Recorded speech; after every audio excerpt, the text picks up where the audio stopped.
আসসালামু আলাইকুম everyone, welcome back to my channel. আজকে আমি একটা মাছের রেসিপি তৈরি করে দেখাবো, যেটা থাকলে সবাই ভাত চেটেপুটে খাবে। আর এই পদ্ধতিতে রান্না করলে ছোট থেকে বড় সবাই অনেক বেশি পছন্দ করবে। তো চলুন রেসিপিটা দেখে নেই। প্রথমে একটি ফ্রাই প্যানে আমি মাছ নিয়ে নিয়েছি 4 পিসের মতো। এগুলো হচ্ছে পেটির মাছ। তো যখন মাছ আনে আমি এভাবে 3-4 পিস মাছ উঠিয়ে রেখে দিই পরবর্তীতে এভাবে রান্না করার জন্য। আর এটা খুব ভালো করে ধুয়ে আমি পরিষ্কার করে নিয়েছি। এবার এর মধ্যে দিয়ে দিব 4টা কাঁচামরিচ, এভাবে ফালি করে দিয়েছি। ঝালটা আপনারা বুঝে করবেন, যদি বেশি পছন্দ করেন বেশি দিতে পারেন। এখন এখানে পেঁয়াজ দিয়েছি 4 ফালি করে। এখানে আমি 5টা পেঁয়াজ নিয়েছি এবং এটা আমি 4 ফালি করে কেটে নিয়েছি। এভাবে করে দিলে এটা কিন্তু খেতে খুব বেশি মজা লাগবে। এবার দিয়ে দিচ্ছি টমেটো কুচি। তো শীতকালের টমেটোগুলো কিন্তু একটু টক টক থাকে, আর এই টকটাই হচ্ছে এই রান্নার মূল উপকরণ, আর এটা খেতে খুব ভালো লাগবে। দিয়ে দিচ্ছি ধনেপাতা কুচি, একটু বেশি পরিমাণে দিয়েছি, এতে খুব সুন্দর ফ্লেভার আসবে। এবার আমি দিয়ে দিচ্ছি রসুন বাটা। এখানে আমি আদা, জিরা, ধনিয়া কোনো কিছু অ্যাড করব না, শুধু নর্মাল মশলা দিয়েই কিন্তু আমি এগুলো রান্না করে ফেলবো। এবার দিয়ে দিচ্ছি 1/2 চা চামচ পরিমাণ হলুদের গুঁড়া, সেই সাথে দিচ্ছি 2 চা চামচ পরিমাণ লাল মরিচের গুঁড়া। মরিচটা আপনারা বুঝে করবেন, যারা যেমন খেতে পছন্দ করেন। এবার দিয়ে দিচ্ছি স্বাদ অনুযায়ী লবণ। সব কিছু দিয়ে দেওয়ার পর এবার এখানে দিয়ে দিচ্ছি সরিষার তেল, প্রায় 3 থেকে 4 টেবিল চামচের মতো।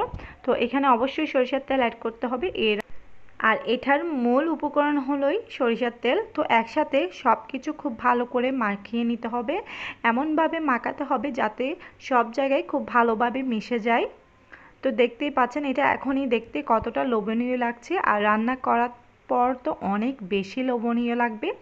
খুব ভালো করে মিশিয়ে নেওয়া হয়ে গিয়েছে। এবার আমি চুলাটা অন করে দিব।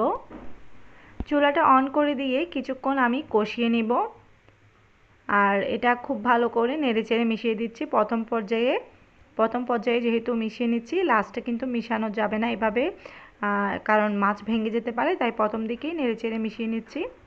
আর এটা আমি খুব ভালো করে কষিয়ে নিচ্ছি, দেখতে পাচ্ছেন।